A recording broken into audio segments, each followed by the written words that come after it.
What's up, everybody, and welcome to the Bears Profit Plays YouTube channel. If you enjoyed the content in this video, be sure to like and subscribe to the channel below. Also, be sure to stick around to the end of this video for a quick message from our team. Let's get into the video. All right, guys, let's break down some NBA picks for Wednesday, February 1st slate of games. Let's take a look at the leaderboard before we get into tonight's picks. Trey, start us off. Yes, I went 1-0 yesterday. I had Nuggets minus 8.5. My oh my, what a great game it was to watch. Pelicans were fighting back. Nuggets were, extending the lead, and the Pelicans were fighting back again. But the Nuggets ended up winning by 9, so it was sweaty. I had them minus 8.5. So shout out Nuggets. Yeah, I had the New York Knicks last night against the Lakers. Tough game to watch, great game to watch, whichever side you had. It was fun regardless. I really felt like the Knicks had that game secured late in the second quarter. They found a lineup in there with quickly. Brunson was playing great, but Lakers played well, battling back up in the fourth, gave up the lead late in the fourth. Jalen Brunson was amazing in this game. And then they had a chance to win, and they gave it to Julius Randle. He didn't get a shot up. At that point, you could feel the momentum kind of shift. Lakers came out. They couldn't miss a shot in overtime. I'm convinced, guys, that Julius Randle doesn't like playing basketball. His effort in this game was piss poor. His head was down most of the game, and if he doesn't have the ball in his hands, it just seemed like he didn't care. So bad on defense, no help from him at all. There were many other factors why the Knicks lost this game, but Randle tone and vibe last night, I don't know. It just felt like he wasn't there last night. But we did get to see a great game. Lakers finally win one late. It was actually funny when they called that charge late in the game. I thought the Lakers might lose another game because of the refs, but Lakers get the win, and I'm back to the drawing board for tonight. So, Teats? Yeah, I took the under the Milwaukee-Charlotte game. The number was 244.5, so what we were looking for. So 245 results in an L. And I only eat W's when I pick game picks from the NBA. I had 239. If you guys look at my record, 6-1 of the last 7, 16-4 on the year. I am red hot right now. All right, let's go 3-0 tonight. Trey, start us off. I love it. Talk your shit, Teats. You are on fire. That is true, and there's no doubt about that. I'm going to go with the Wizards versus Pistons game. This game is going to be a pretty interesting one to watch, mainly because if you look at them, the Wizards are on a tear right now and arguably the hottest team in the NBA. A lot of people don't know they have won 6 games in a row by an average of 11 points each. They're on a tear. You can attribute that to Bradley Beal finally being healthy, Kristaps Porzingis finally being healthy, Kyle Kuzma just still doing his thing. And they could finally use their depth for what it's supposed to be, their depth. They don't have to be throwing in their 8th man into the starting lineup anymore, so that's always nice. The Pistons are still doing Detroit things. That doesn't surprise anyone, going 2-9 in the last 11 games and no side of it getting any better. In fact, it could get worse, and it could get a lot worse quickly with the trade deadline coming up.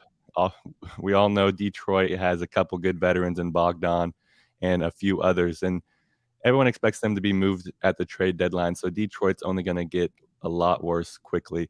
But I do love Kuzma in this game for the Wizards. He is from the greater Detroit area.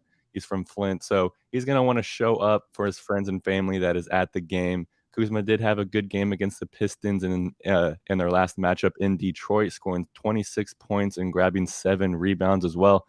So Kuzma loves to play in Detroit. The Pistons are reeling right now. Just because they're at home, we shouldn't expect them to win this game, let alone cover the 6 points. The Pistons are 6-19 at home. So give me the Wizards minus 5.5 in this game. I'll buy a half point.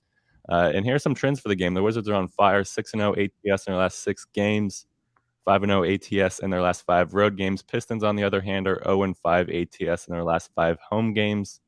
Give me the Wizards minus 5.5. Yeah, Trey, I like that pick. Tonight, I'm going to go with the Kings on the road against the San Antonio Spurs. I've lost a couple straight, so going against the Spurs is a good option for me. The Kings are minus 7.5. I think that's way too low. The Kings are a completely different organization this season, as they have been favored in many games to start the year. They currently have one of the best offenses in the NBA and play fast. The Spurs have once again started to slump, and they are 14-37 on the season. They are currently on a 6-game losing streak, and they haven't covered the spread in their last 5 games.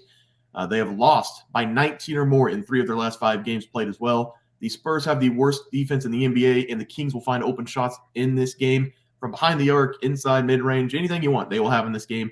It's just 2 teams going in opposite directions. Even at home, the Spurs have a bad record. They are 9-19 in front of the home crowd. The Kings will come out and stomp on the Spurs early, and it's going to be smooth sailing in this game. So give me the Kings minus 7.5 tomorrow on the road. Teats? I'm actually going to do something that I typically don't do very often, and it might be a little bit of a gut check for me, but I'm taking the Boston Celtics over the Brooklyn Nets. I think the spread's around -8.5. So I'm pretty comfortable with that spread. Boston's coming off of a 3-game slide with that sketchy win against the Lakers. It was a foul. It is what it is, though. They don't always call stuff down the stretch.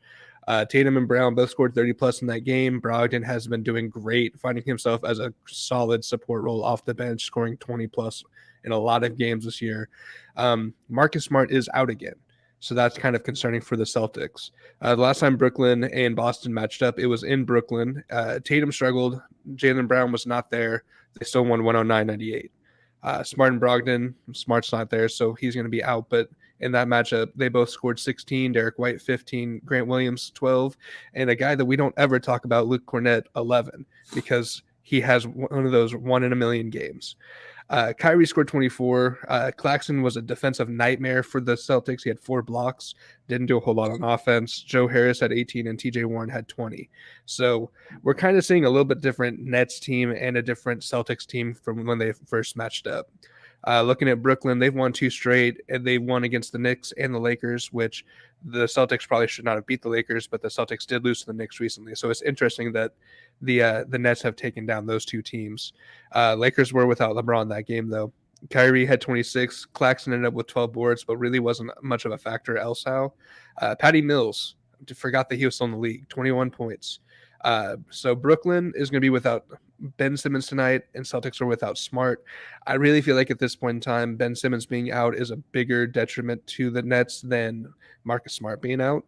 So I'm taking the Celtics -8.5. That'll do it for our NBA picks and predictions for February 1st slate of games. If you guys enjoyed the content, please be sure to drop a like on this video and subscribe to the channel below. We'll see you guys next video, and thanks for watching. Just want to let everyone know that while we do give out free picks, plays, and predictions on our YouTube channel, we also have a website for you to check out. On our website, bearsprofitplays.com, you can subscribe to the website absolutely free with an email and gain access to our written articles about upcoming sporting events. If you're really looking to make some cash, we have an option to become a member of our website. If you become a member, you will gain access to our Locks of the Week, which are written articles that go in depth as to why we are picking that particular outcome.